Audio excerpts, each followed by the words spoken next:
This is episode 37 of Hoops Forum, a production of Radius Athletics and a Quick Timeout podcast. He's Randy Sherman, and I'm Tony Miller. On today's show, our discussion will focus around our best advice for first-year head coaches. For those of you who aren't first-year head coaches, I still do think you can benefit from this because a lot of the things that we'll talk about, maybe somebody who's taking over a program for the first time, or you're wanting to change some things within your program. So probably a lot of things that are applicable for a lot of different levels of coaches, not necessarily just first year coaches. Yeah. Before we get into that, a big thanks to our sponsors at 323 Sports. Basketball season, it's here. Today is our first game. Randy and I were talking a little about my game tonight. If there's anything that you have left that you need to get last minute, could be basketball, score books, replacement shoes. If you get to the Christmas break and you're needing to replace shoes, 323 Sports can get those things to you at a great price and on time quickly.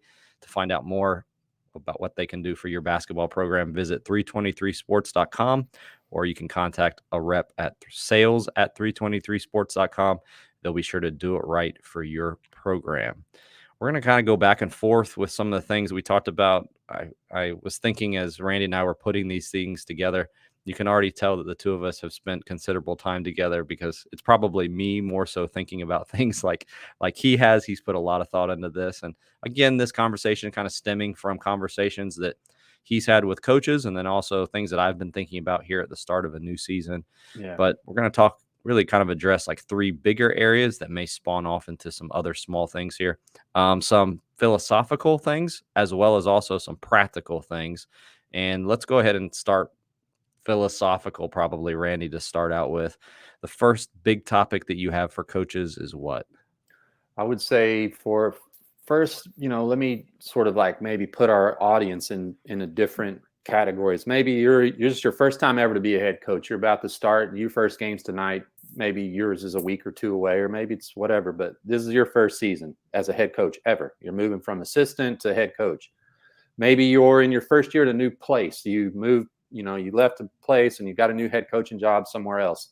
Or maybe you're just like you're in need of a program reset. Like we're just going to kind of go back to square one. And I think any of these points today would be for that any of those audiences. So I would say beginning with the end in mind would be my first piece of advice for the new head coach, whether that's first year or whatever. But beginning with the end in mind would simply mean like before we start practice, before we convene with our players, I have a picture in my head of what we're going to look like when a style of play, from a style of play standpoint, what it is that we're aiming for. I think I talked to a lot of coaches who just kind of just like are, I don't know, they just don't seem to have that plan charted out, reverse engineered it into practice plans, into breakdown drills, and into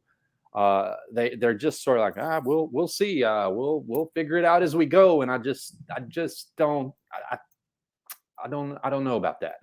I think beginning with the end in mind, this is where we're wanting to get to. Here's our plan to implement it, and it kind of starts with like, how do we want to play? What is it we're teaching? And second step, I would say, is like identifying what are the skills needed to play this particular way optimally. And I would say the third thing is what, once we've identified those skills, the third thing would be what's our tools to teach them, like what drills we're going to use and things like that. And the fourth and probably most important thing would be, can we commit and stick with it when sort of like adversity sets in, like, we're teaching these things and like, it's going well. It's looking good in practice. It's looking good when we go against the second team. Our first scrimmage against the school's okay. Like it looked pretty good. And then, we get third, fourth game and we get our butts kicked, or we go on a 2-game losing streak, or it looks a little shaky. Are we going to stick with that plan? And I would say that when that dip hits, when that like part of the season or part of your tenure at your new place, where we've got some adversity here, this is not looking great. Maybe some doubt setting in, maybe with me, maybe with the players, the fans, or whomever, right? Like, can we commit and stick with it is the fourth step. I think if you coaches who are starting a new coaching journey, if you want to lump yourself into the heaping mound of average coaches in the middle of the bell curve, quit when it gets hard. Mm-hmm. That's how you do that. If you want to make it to the other side of that bell curve of coaches, stick with it until you get through that dip, till you get through that adversity. The learning curve starts to slope back up, and like, okay, yeah, now I get why that was wrong, and I see on film, or and we start to get better, and we move towards mastery. Mm-hmm. That's really the thing. My biggest piece of advice is begin with the end in mind, and stick with the inevitable dip that's coming. That's Mm-hmm. another piece of advice. It is coming. Mm-hmm. It is coming. If you've selected something worthwhile to sort of build your program around, there is going to be ugliness. Mm-hmm. And can you stick with it? Mm-hmm. If you want to be like all the other coaches, pull that ripcord when it gets hard. Mm-hmm. Hit that eject button when it gets hard. Or just don't try anything hard. Mm-hmm. Aim for average, right? Like, but if you want something great, there's going to be a dip, and making it through that and coming out on the other side, to get to that vision you began with is my advice. Mm-hmm. A caveat for me is that I'm not a head coach. Yeah. However, I've been blessed to work for a head coach that has really brought me alongside of himself and let me Mm-hmm. in on the Yeah. thought process through this whole thing, and couldn't ask for a better head coach to work for, which has allowed me to kind of think through this stuff like a head coach. And one Yeah. of the things that he has really helped me do is with this idea of thinking with the end in mind is to really where you start is where a business starts, where any successful organization starts. What you finished with there is like, what is your mission? And I think for us, that starts with like, what are our core values? And I Mm-hmm. would say that every coach, if you ask them, you said, what are your core values? Are your core values important? They would say yes. But I'm not really sure how many organizations and programs actually operate on a daily basis based off of those core values, because Yeah. when we look at this from like a business perspective, you have core values or a mission statement that determines what your objectives are, and those objectives are simply nothing more than this is how we're going to go about reaching our goals. What you said there, like that's the end in mind. And Mm-hmm. too many coaches, when they start, are so focused about these are the plays that are going to win us games. These are the players that we think are going to. So I'm just going to recruit these types of players, and they're going to win us the games. And Mm-hmm. plays and players may win you a few games, but over the course of a very long season, if you don't have established, or years with your program, if you don't have established core values and have established the culture of your program and spent the time, months, years, for some decades, Yeah. developing and establishing that culture and those core values, what you end up with is you probably end up with a new job. Yeah. um, I would say the first two pieces of advice, the piece I gave and the piece you gave of like prioritize establishing your culture, you know, those two, that's a good starting point and advice for the first year coach. We want players to sort of walk into an environment that projects stability and projects like safety, right? Like I know what's expected of me. I know what's expected of me on the court and off the court. Like players actually want that. They don't want to be kind of like twisting in the wind in either domain, on the court or off the court. They actually mhm, want that. mhm. All right, next one here we talked about, I think, is basically an offshoot of what I had just talked about, is the fact that I have a head coach who has done a lot of delegation to me, and I think it's Hmm. helped the program become stronger. Yeah, I'd say almost to a person, a lot of the younger coaches I've talked to, and even some that have been coaching quite a while, uh, would struggle with this idea of delegation. So that would be my next point. If we're following an outline of a point of advice to the first year coach is practice delegation. You're going to feel like you have to do everything. Like if I don't do it, a mistake will be made. If I don't run this drill, a mistake will be made. If I don't fill out this form that's required for our conference or district or state, or paperwork, if I don't fill out the bus requests, like it's going to be done wrong. You're going to feel like you have to do everything. And my advice would be, that's when mistakes set in, because you've got too much on your plate. You're probably going to let something slip through the cracks. You're spreading yourself too thin. My advice to the new head coach would be, find something. You may still take on a lot of responsibility, but find something to use your staff to help you with, and more that they can take off your plate. They actually help you focus better on more important matters. Something that coaches, really struggle with, that I would say, if I could go back and talk to the young head coach that I was in my early to mid 20s, I would say, use your people, use your human resources a little bit better. I think sometimes coaches think that this is like surrendering complete control, or I don't have anything to do with whatever I just delegated to them. And that's not good delegation either. I Yeah. have found personally that the things that I've benefited from as an assistant coach most is when my head coach delegates things to me and then comes alongside of me and helps me develop those things. Yeah. And he still is not micromanage. There's a difference between coming alongside and micromanaging. And he has come alongside of me and asked me Mm-hmm. questions when I say we're going to do it this way. He'll sometimes ask me like, "Is that the best way to do it? Do you think that's?" And he'll just ask that just to get me thinking about Yeah. things. It's like a Eh, rhetorical question. Yeah, Yeah. Yeah. yeah, and that has helped over the long run, help build me and help me become a better coach. And it has, like I said, I feel like it's really strengthened our program because now it's not just one guy who is the voice and the only person, but it's Yeah. multiple guys, and it's a stronger, resounding message that's being sent to the players. Yeah. And I think it's had a positive effect across the board. Yeah, the president has a vice president. They have a chief of staff. Like they can't do it all, right? Like they have, you know what I mean? Like that's just part of leadership. Mhm. I would say too that, like, you may not know this right now, but part of your job is coaching coaches.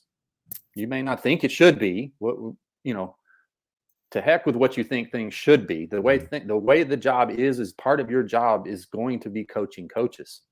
Mhm. Um, you know, we got guys out here writing blogs about wanting to coach coaches, but they in their own gym, they're afraid to let the guy run the other drill on the other end of the court. Like you got an audience of coaches already to coach, Yeah, yeah, that's good. but you All right, won't. yeah, right, right.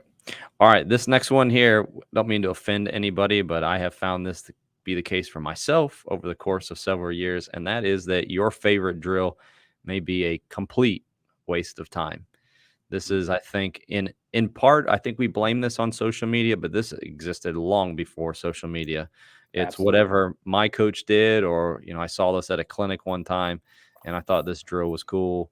Um, and that's the drill that I bring back to my team, and we do it, but it has no relationship to what we run within our offensive. And I think this goes back to tied into like, have you figured Yeah. out who you are, what your culture is, what your core values are? Has that been manifested then in your offensive and defensive systems? And then why are you practicing the drills that you are practicing and spending your time on? Yeah. Um, once we've identified what our identity as a program is going to be, we've got an end in mind, then that informs what our practice activities. It should, right? Like if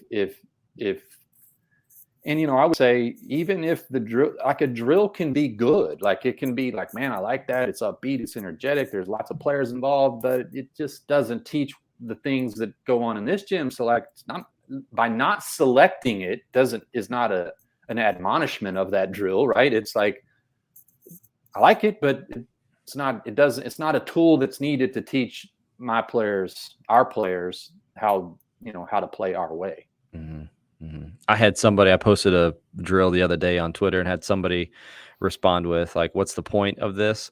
And I think that's a good question to ask yourself. Like, what is Yeah. the point of this in relationship to what I'm doing? And I had to think about it, but then I thought it was a kind of drill that it was basically a very chaotic drill where a lot of balls were going, and it was a shooting drill. And Hmm. could there have been other drills that we use that helps players get up more shots and et cetera? Yeah, there are, and we use those other drills, but we use that one drill because it's fun and they have to communicate, and the guys like it because it's a real quick drill and Hmm. it takes all of a minute. Yeah. And so that it does serve a purpose. If your drill doesn't serve a purpose for what you are trying to do within your systems, I do think that you probably, a lot of coaches have to be real honest with themselves and be like, I probably need to either find a different drill or modify this so that it actually is helping us accomplish what we're actually trying to accomplish here. Yeah, I agree. That's that. I think just taking that moment to go, okay, before we put pen to paper and this makes it onto the practice plan, does it, one, transfer to the game, two, pertain to our play, our style of play? Mhm. All right, next one here, this topic of neutral thinking. Yeah, I think that it's something that's kind of maybe a little related to like the biases you and I did a long series on, like uh, and you know what? I heard the Dallas Cowboys coach, like in a post game, they won a game and the players were all excited, and he held up the game ball and talked about what coach he or what player he was going to give the game ball to, and there's like a little sentence at the very end. He said, "All right, good job. The game ball goes to this guy, and like great win. Let's celebrate it, and then get back to neutral thinking." To where like neutral thinking, I would explain it as like sort of like that place in your brain that like, hey, I'm not going to assign too much value to a win, too much value to a loss. I'm not going to play the victim when we lose a player to injury, or I'm not going to cry about a bad call that set us back. It's just like things just are. They're neither good nor bad. They just are. And my job as the coach is to sort of deal with the facts on the ground without the histrionics of these emotional things. And my thinking has to stay neutral. That we lost. We lost the game, and we lost our best player in the game, and the referee screwed us with a bad call. And I would say to that coach, and Hmm. you play tomorrow or you play Friday. Like, okay, what are you gonna? What's next? I talk to a lot of coaches who just feel they just like can't really stay into neutral thinking, and I would say we all struggle with that, absolutely, in other areas of life other than our professional life too. To kind of stay in the neutral thinking of, okay, these are the things that I can't control. What should be my next right step? And just stay in that lane, and teach your players to stay that way, right? Like that can be an organizational wide culture piece, like you talked about. Like, as a program, we practice neutral thinking. We don't play the victim. We don't get too high. We don't get too low. We just deal with the next thing, the next step. Mhm. I got convicted on this when I thought about, and I know a lot of coaches will use this with their players, that next play mentality, and how I get after my players for thinking Hmm. about something, a call that didn't go their way or whatever. And then I turn around and do the exact same thing. And similarly to how it affects their ability to play, it affects my ability to be in the moment to make the right Decision decision and to maker. give the Yeah. right help in that case. And I need to have that next play mentality as much as they do. And that's the neutral, I think that's the neutral thinking that you're trying to describe here. Yeah. And I may not be doing the best job describing it, but I would say just sort of like the facts are this. What does that then? Use those. That's it. Hmm. Nothing happened to you. Hmm. Hmm. You're not a Yeah. victim. Yeah.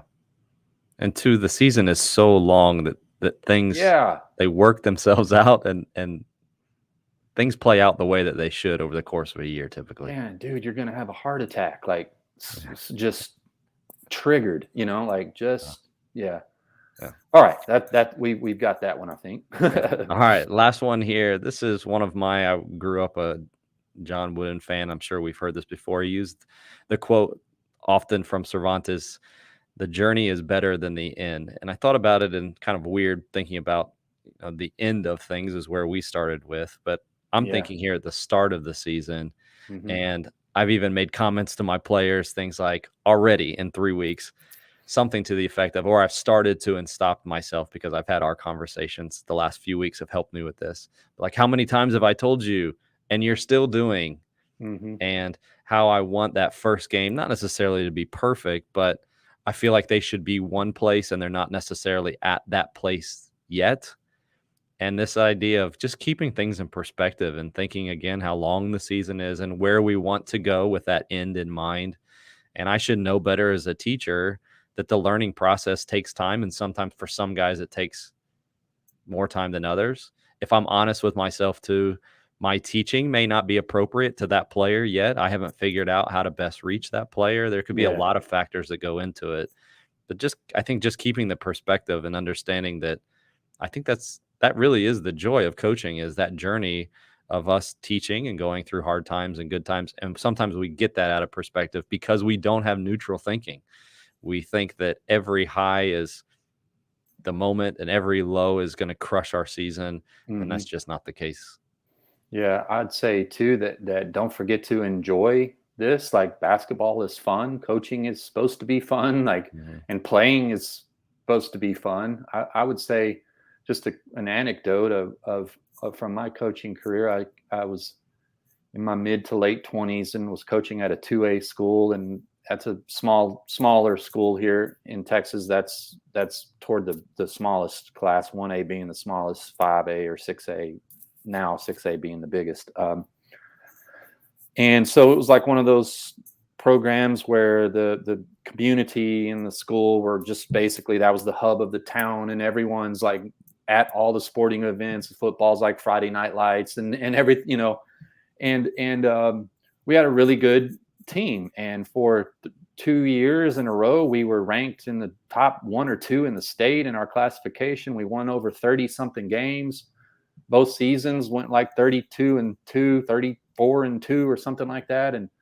And but we didn't win the state championship. We got beat, in the playoffs, in the regional rounds and things like that.